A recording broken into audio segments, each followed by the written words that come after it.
everyone. It's Wednesday, and that means we're talking about wellness in the workplace. I'm joined by Alyssa again. Hi, Alyssa. Nice to see you again. Hello, Linda. Hello. And today we are talking about how do you stay motivated and energized and positive in the workplace, whether you work for somebody else or whether you work for yourself, when times are stressful. And there will always be things that come up that are stressful and that try to pull us away from what we really want to do. So, how do you stop that really pulling you into a downward spiral? And how do you maintain that positivity, that motivation in times like that? So, Alyssa, let me invite you first of all to share your thoughts. Oh, I switched my phone sound off because I forgot to do it. Okay. Yes, it's a very interesting question and something that for me in the past was not easy, especially when I faced a lot of physical symptoms related to anxiety. I always thought that if I could find a magic pill, if I could find the magic method to just not suffer anymore, it would be ideal. And I was always looking for this. And by doing that, I realized that I wasn't really making progress because I was just focused on a quick solution. So I think to maintain focus, to maintain motivation, first of all, I think the journey starts by having compassion towards ourselves and strengthening that muscle of self love. I know it may sound kind of like strange, but I think by giving us permission to navigate the process and to start trusting what serves and what doesn't serve, it's one of the first steps, like being aware of learning how to be aware of what's happening, of how we can better navigate this. And little by little, like even if it's just one small step, I think it's part of being consistent. Even if one day we don't feel right and we're so tired and we just give up and or we are not able to continue, it's okay. I think giving us that grace and reflect on that and again gain that strength to go back and keep working on it, it really has a lot to do with the whole process. And again, it's not like growth is not a straight line. It can go many ways. So to accept this, and when I say accept it, it's not like just like, oh, it is what it is and I just have to accept it. No, in acceptance, like, okay, this is where I'm at right now, and I'm working towards this. I think Yeah. that's one of the things that I would recommend sharing from my Yeah. own experience. Yeah, no, I think that those are really important points. One thing that I would add is I think we have to stay connected to, we have to have something in our life that is meaningful and that is, that really energizes us and motivates us. Now, that might be your job and it might not be. And it doesn't matter if it's not your job.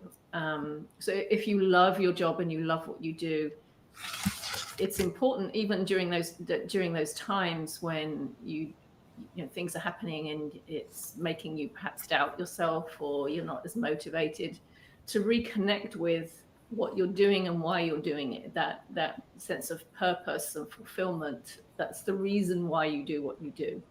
And if it's not the work that you do, if that's not the most fulfilling thing in your life, the most energizing thing, perhaps you're just, you have to go to work to earn money to, pay your rent and to live, then you need to have something in your life that provides that for you. That's a sense of joy and fulfillment. And for some people, I know it's writing. Some people love to write, and if that's the case, then you make sure you do some of that every day. I know someone who, for her, it's dance, and someone else it's music. someone else it could be, animals, volunteering or something like that. So maybe the job is a way of funding this other thing that you love to do so much.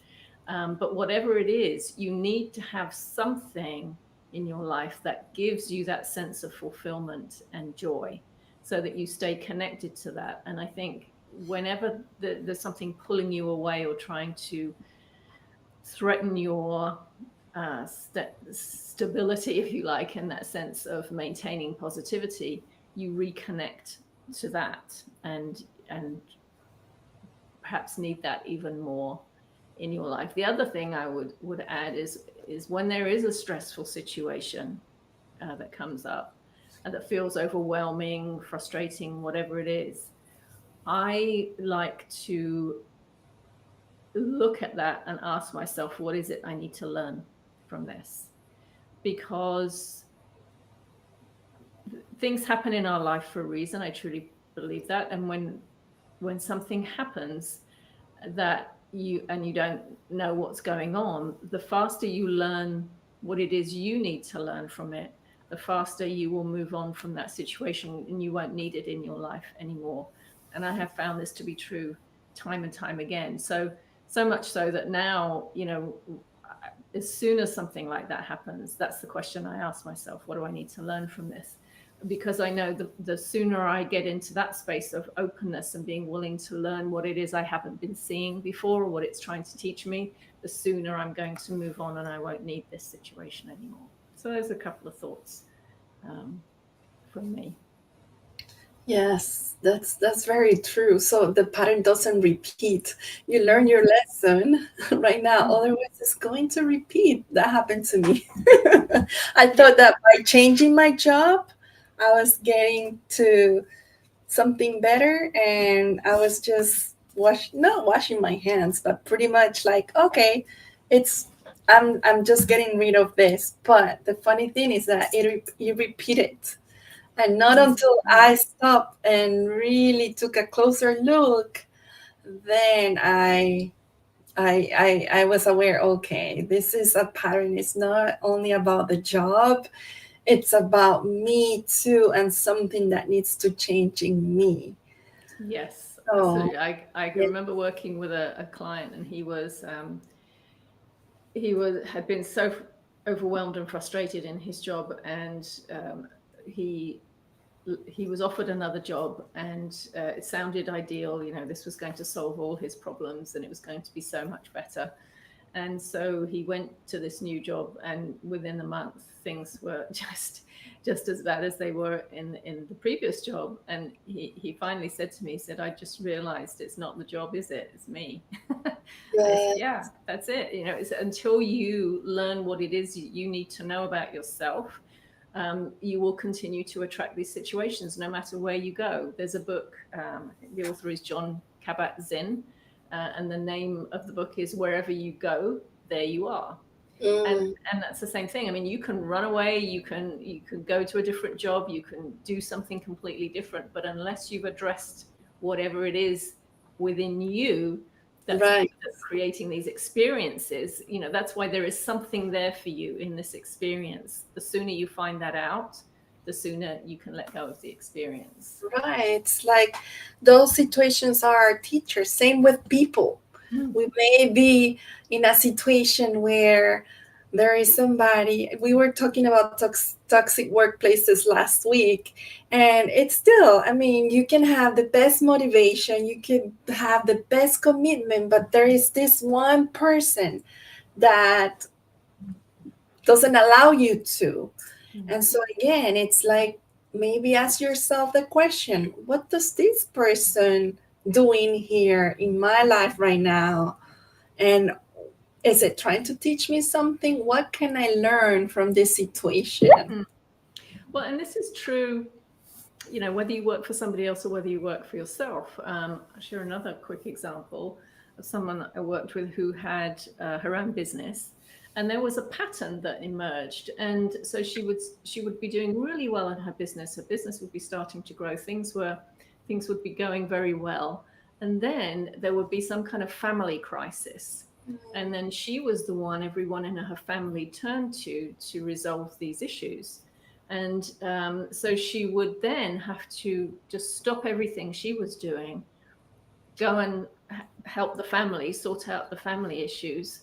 And then when she would come back to her business, it was like starting again, and again, she would get that momentum, and business would start going really well. And then there'd be another family crisis. And so, as we looked at that and she asked herself what it was she needed to learn, it became very clear that she needed to learn, one, how to set boundaries, two, how to be there for her family without abandoning everything that was important to her, right? So she could still be there to support them, but she didn't have to be the one to go and fix everything, which is more empowering for them as well, right? Right. It's a breaking of that pattern.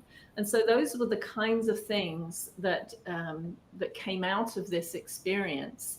And once she really got that and then started setting the boundaries, then the pattern just stopped. And um, she was able to devote herself to her business and continue to grow that while still being there to support her family in any way that she could, but without denying her own needs and abandoning what was important to her. So, that's why I think asking yourself this question is so important. Um, and that helps you, that's empowering. It's a lot more empowering to ask that question: what is it I need to learn from this situation, than it is to say, oh my goodness, this is happening to me, and I don't feel motivated. I feel, I don't feel great. It's like that something is happening to you. Whereas when you ask the question, what do I need to learn from this? You're acknowledging that this is in my life for a reason. There's something I need to know. And Mhm. that is so much more empowering. And I think our motivation goes, our positivity goes when we don't feel empowered anymore. Right. Totally.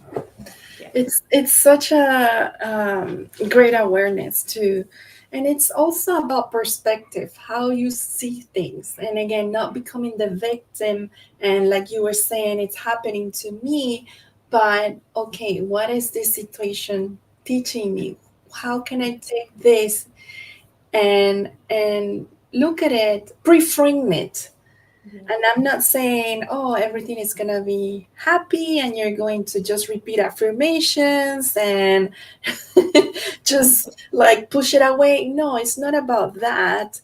But there's always another side. Yeah. And Yeah. sometimes when we are in a negative loop or in like maybe lower energy, we tend to exaggerate or to blame. And again, it's important to take a step back and regulate ourselves, because that comes also with accessing a higher energy, a better place where we can really connect and think more clearly. Yeah. And Yeah. then from that place, ask, okay, what's my why behind all of this? How Yeah. can I keep consistency? And life is always going to happen. I mean, let me tell you, last week happened to me in a big Yes. Yes, way. it did. My son Mm-hmm. was sick, he was at the hospital, and my business continued.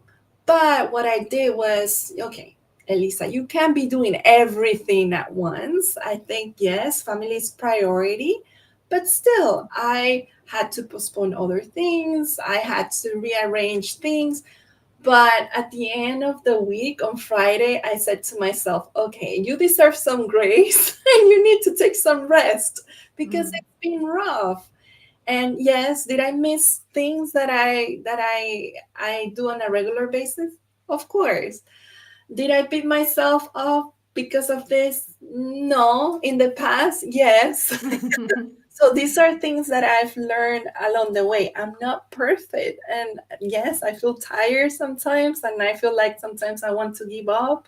But then I connect with, okay, what am I here? What's my service? What is it Yeah. that I want to do? What is the impact that I want to create? And sometimes you don't see it in your business. Sometimes your clients don't show up or things happen. But again, I remember the stories and the happy things that have happened along the way. So I keep myself motivated. Mm. That's you brought up a really important point, and that is, sometimes something will happen or can happen in your life, like your son getting sick. That's not something you can put on hold and say, "Oh, no, I don't have time." I've got a tickle in my throat. I'm like, "Oh, I'm sorry." That's not something you can put on hold. You have to go and take care of that. I think the challenge comes when we expect ourselves to, if you had expected yourself to do that, to go and take care of him, but also continue the same level of what you were doing in your business, you can't. Okay. That has to stop for now. And like you said, give yourself the grace, be kind enough to yourself to know this is what has to happen now. This is my priority. And then when you've got through that, then you can return to your business. So yes, Right. that's a really important Right. point. Yes, yes, yes. Yes. Well, I think we might be out of time again. Yes, we are. Yeah. So thank you very much for sharing your thoughts, Alyssa. Again, you. any of these topics are much bigger topics, obviously, and we could talk about them for much longer. But we just want to give you some thoughts, some things to think about, something that you might be able to take and start to apply right away. Next week is something that's coming up. We're going to have a discussion about managing your emotions at work. And I would say the more sensitive and empathic you are, the more important this is, and the more it can be a challenge. So I'm looking forward to that discussion. Me too. Yes, that will be a good one. All right. So thank you so much, Alyssa. Thank you to anyone who is watching this. And just let us know if you have a topic you would like us to talk about, and send us any feedback. We'd love to hear from you. So thank you again, Alyssa. And Thank you, Lisa. Thank you, everyone. next week. See you next week. Bye-bye.